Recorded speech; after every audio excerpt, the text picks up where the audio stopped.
Hello, everyone, and welcome to another episode of Speak, Film, and Enter, a podcast where we review and rank movies. I'm Nate. And I'm Dylan. And I'm Adam. And welcome to day 4 of our special 12 Days of Christmas segment, specifically for our YouTube audience. Thank everybody for watching. And the premise of this is not meant to be a ranked list or in any kind of order. We just chose 12 movies and specials that we wanted to watch or revisit during this holiday season. So there are 3 out already. You can go check those out. If this is the first one you're joining us for, welcome. And today we are going to be talking about the 90s Christmas classic Home Alone, starring Macaulay Culkin and Joe Pesci and Daniel Stern. And I always forget her name, his mother. Catherine O'Hara.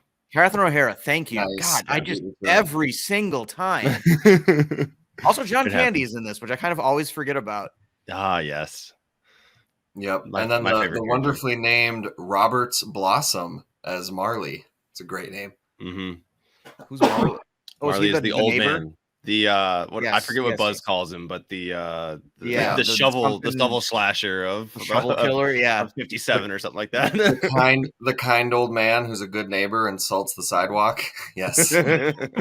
Yes, but he has a scary demeanor.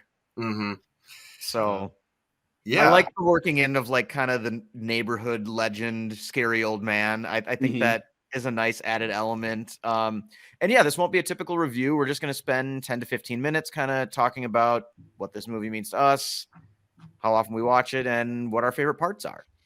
It's funny you mentioned like how often you watch it, because I thought I had seen this a bunch of times and remembered everything, and then we watched it the other day and I realized like I haven't seen this movie in probably like 10 years, and I like legitimately forgot about certain aspects, like the losing of the gold tooth and finding that towards the end, and some of the the other details in there. Yeah, I think this is an example of I watched it a lot as a kid, but then not in a long time since. Yeah, same. I actually I texted both of you guys this while I was watching this last night. I had a realization that I'd never noticed before, and I felt so foolish. Yep. But this was the first time I ever realized that Joe Pesci's character is not actually a real cop. Yeah. Because I watched it after you texted us that. Yeah. So I was looking for it, and it's like, how could you not think, or how could you think that he was he's a real cop? And then it started, and he's already in the house, like he's in their foyer, just like hanging out, like, hey guys, I'm trying to talk to somebody. It's like, who let him in? Like, how did he just get there? But it makes sense. He's dressed. Well, somebody opens the door. He knocks. Yeah, right. He's not just in the house. Oh, is he? Yeah. Oh, I definitely thought he was just like it's basically the opening scene. He's just standing at the bottom of the stairs trying to see like, hey, who's in charge here? And it's just kid after kid after kid that's like, not me. Yeah, I mean, in my own defense, they don't live here. I realized when he was like robbing places that he wasn't doing that as a police officer. Yeah. I just thought he was a dirty cop. Yeah, I mean, fair. My whole life, I thought he was a dirty cop, and then the way I finally realized it this time was when Catherine O'Hara when they call the police to check in on Kevin, and then they send some other cop to check on the house. I was like, why didn't the movie just have Joe Pesci check on it? That would like tie together really nicely, and then he'd realize he's not. Oh goodness. That was something. Wow. For the YouTube audience special, everything just completely shut down on my side.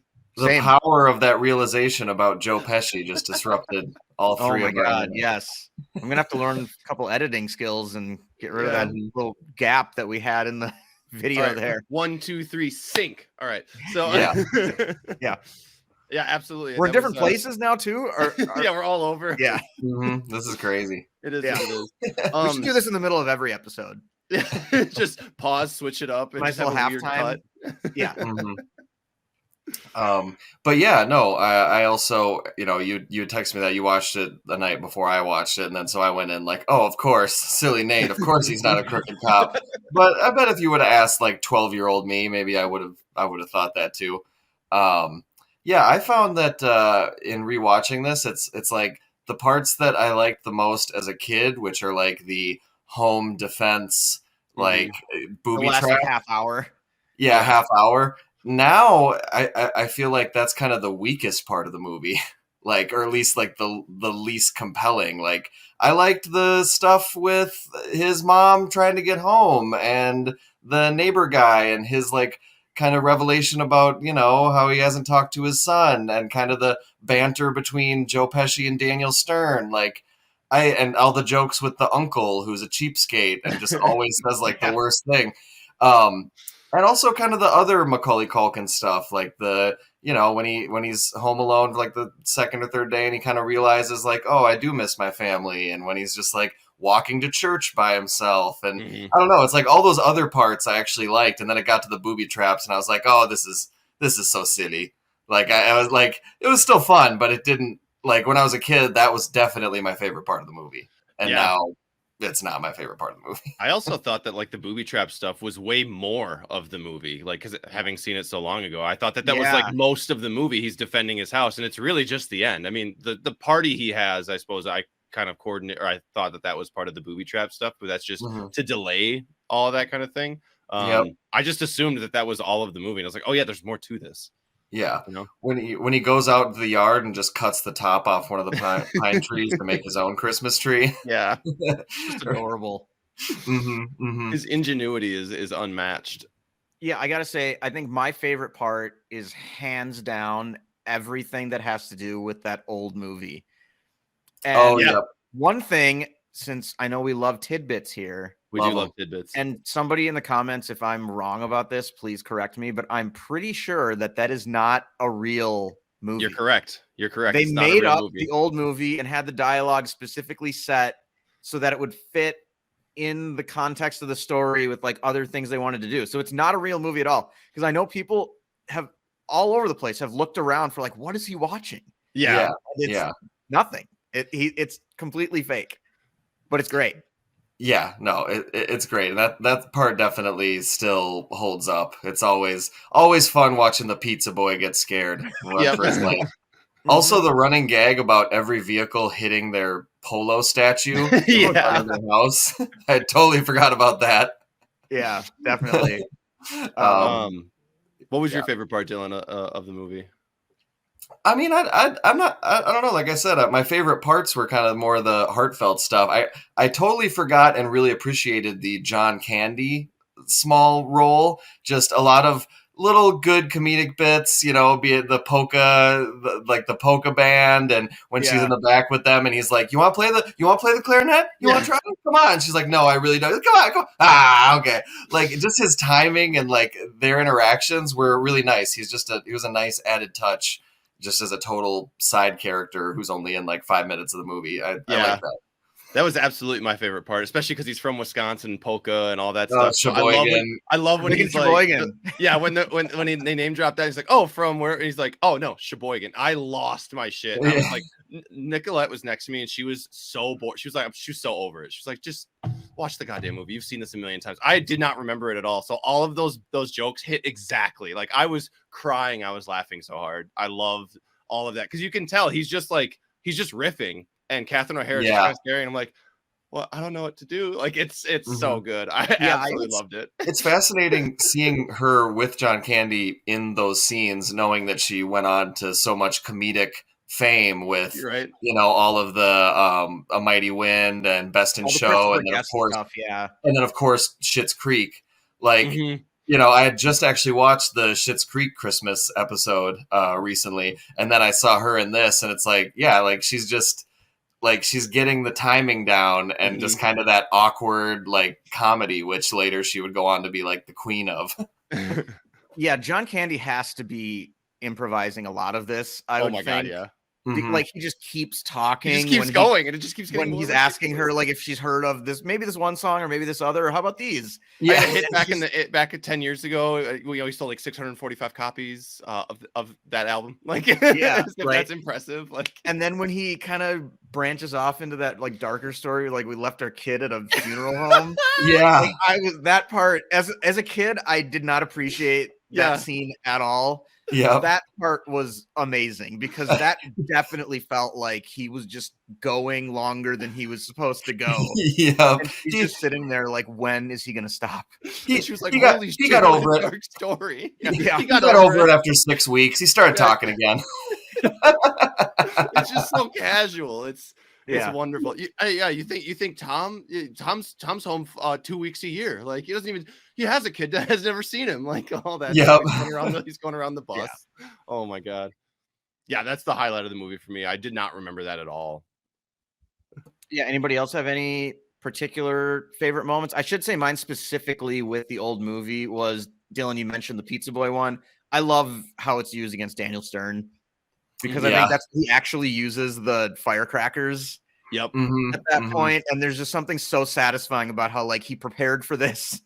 Yep. And then just watching Daniel Stern just like kind of like press his ear, like, who's the Snakes guy? And like the way he reacts to it in the car with Joe Pesci after, like, I don't know. I got blown away. Yeah, that whole sequence was really good. Yeah, that's better. This whole movie was better than I remembered it. I mean, obviously, I can see it like now as like basically fresh eyes as an adult. I think that helped, but I was much more impressed. Yeah, I think Joe Pesci gives actually like a pretty good performance and kind of like the grounded, kind of like serious criminal, as opposed to the silly, goofy Daniel Stern. Like we meet him and he's impersonating a cop, and he keeps going back between he's smart, like he knows what he's doing, and he has very good, like, you know, he cracks the smile, and then Macaulay Culkin kind of noticed him. He's like, I think that kid like that kid looked at me weird. Like it's just all these little things that are like, okay, like he's not just a caricature of a criminal. Like he's actually kind of bringing some weight to this, which of course is fitting because he's played so many hardcore, deadly serious criminals in his career. He's like, sure, I'll be goofy and I'll do some like, you know, slapstick, but I'm still like the smart one. I'm bringing like, Tommy to this too. I will say, during the whole like home defense sequence, the last like 30 minutes or something, I looked over at my girlfriend and I was like, I think I'd have tapped out after like 2 things. Like, but before they even get hit in the face with a paint can, I was like, there's so much physical like damage I would have sustained. I'd be like, screw it, it's not worth it. Like, let's go to a different house. Like, I would have tapped out so fast. Very well could actually kill somebody. Yeah, like so like it's definitely like leaning into the kind of cartoon violence at that point, which is in one way like good for kids because like they can kind of get up, but then another way I always felt like that was maybe a little dangerous because kids might actually try some of this stuff. Yeah, like the paint buckets to the face, like or the that could really mess to the top of the head. The blowtorch to the top of the head. Yeah, Adam, going off your point, mine would have been the tarantula on the face. I think if a tarantula was on my face, I'd be like, I'm done for the night. I'm going to reconsider all the choices in my life that brought me to this point. Because it's time to get out. Well, and then Marv beats him with the crowbar. It's like, you practiced sternum. You just destroyed your partner. Like, oh my god. Oh yeah.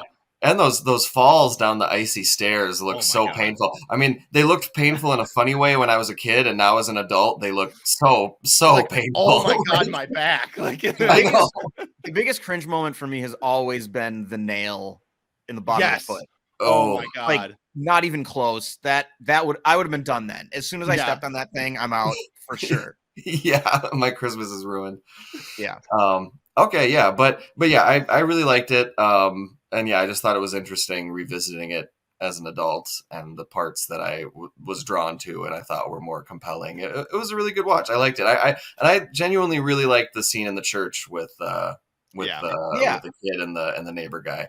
I think that covers a lot of good kind of thematic moral themes, and it's very Christmassy. Like it checks the Christmas box for sure. Yeah. And remember when the face he talked to, I was gonna say, is actually they could have made that guy like ridiculous and funny and stupid, but he's just like a regular dude at work who's like still kind of doing his job. And I like that they didn't take the like ridiculous route with him. Like the easy route. It felt when he gives him 3 green Tic Tacs. But yeah, I had a great time rewatching it, and I definitely need to reincorporate it into the Christmas rotation. I think absolutely. Was there anything else that you guys wanted to say? No, I don't think so. I don't have anything else, and otherwise, I think as has become our 12 Days of Christmas tradition, I think Adam can take us home. Sure. Well, thank you everyone for joining us this season for Speak, Film, and Enter, and for day 4 of our 12 Days of Christmas. Thank you so much for watching, and well, I would say listening, but this is for YouTube only. So have a happy holiday season. Thanks.